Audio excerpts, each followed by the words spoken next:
Believe me when I say I do not care about politics, like at all. As a matter of fact, if it was up to me, I will actually try my best to ignore politics for at least another decade or so. But I'm starting to realize now that we just don't have the time to do that anymore.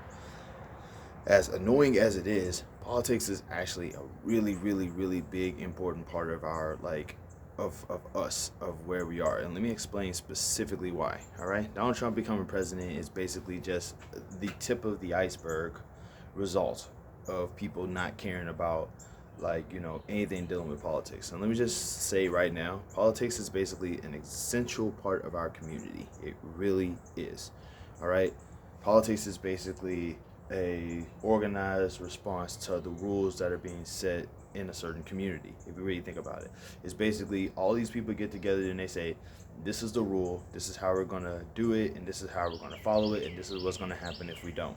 That's essentially kind of the lamest terms of what it is, and these are important. The problem is that, like, in America, it's purposely complex so it can marginalize certain people, so those people can always feel hopeless no matter what political thing goes on, and we need to look back into that.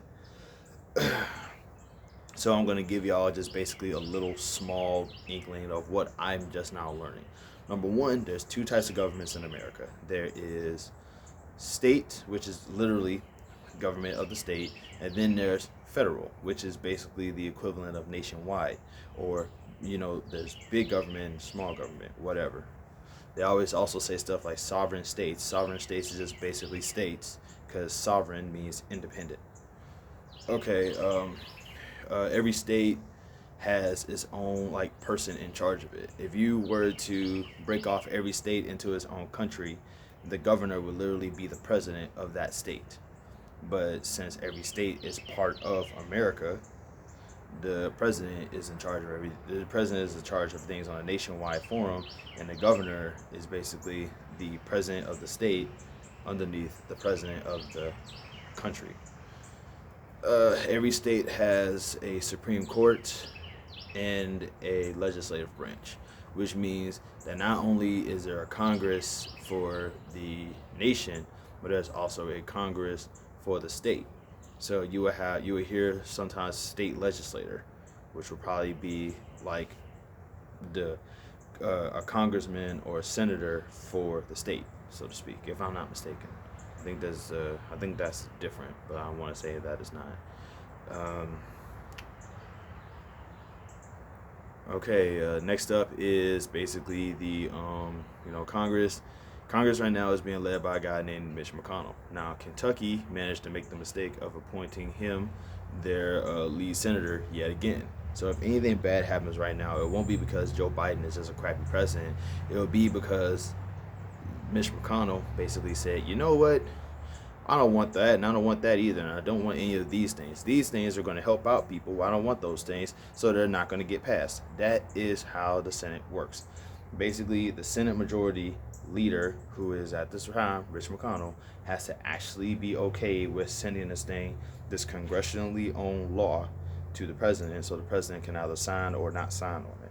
These are things that we need to focus on. Like, look, and you probably might be like, man, I learned all this stuff in civics. You'll be surprised who slept in civics class. All I'm pointing out is that, the more we care about politics, the more important things start to look, and the bigger change we can actually make. A lot of stuff that's happening right now is basically a result of us not caring about politics. If you don't like the Electoral College, which is the big reason why the Electoral College is basically the big reason why Trump won and Bush won, and that still exists. But if we can somehow manage to successfully flip the Senate, that's one step towards getting rid of the Electoral College, so that the national election, which is the presidential election, can actually become more about the popular vote instead of the electors. Once again, purposely complex. It's a lot of stuff. It's a really crazy process. There's a lot of things that people do need to actually start focusing on.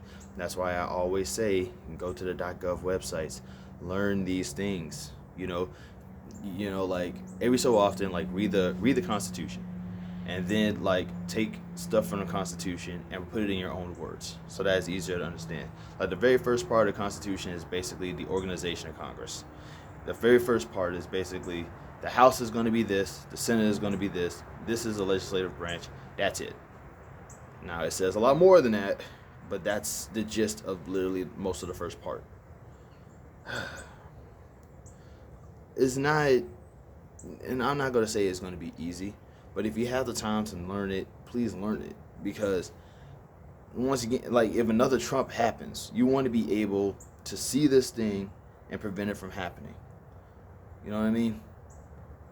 Also, Georgia, I'm just one dude, but I am begging y'all, please do the right thing. Kelly Loeffler is out here soliciting money in Congress. David Perdue purposely avoided his other debate just because he didn't want to debate somebody who's going to call him out on his practices of greed. Kelly Loeffler believes that vampires live in Hollywood and are eating and raping children, and Donald Trump is somehow supposed to save America from that. Are these people that y'all really want in the Senate? Technically the most powerful thing in America right now? People, just retake civics, Retake civics, learn it in your spare time, learn the law, learn politics. These are important. They're boring and they're upsetting, but man, I'm telling you, it will be very, very, very important down the line. That's it. Love and peace. Y'all have a good one.